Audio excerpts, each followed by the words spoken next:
How to compost rice hulls.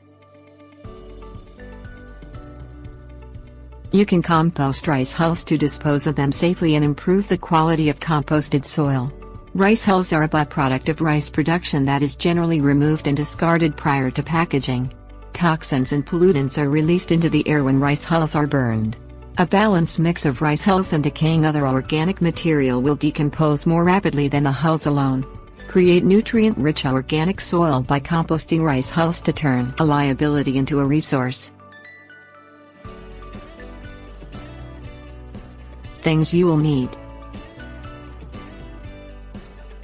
shovel, garden hose, tarp optional, earthworms optional. Use a shovel to build a mound where layers alternate between single layers of organic compost like manure or food waste and double thick layers of rice hulls. Stacking the material vertically limits the oxygen supply to some layers to encourage anaerobic, or without oxygen, decomposition.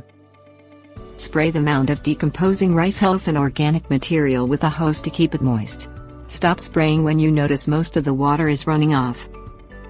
Cover the damp compost mound with a tarp to help it hold in heat. The bacteria that speed decomposition thrive at temperatures between 50 and 150 degrees Fahrenheit.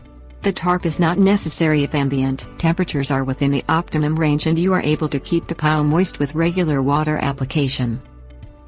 Turn the pile by scooping and flipping the debris with a shovel once or twice a month.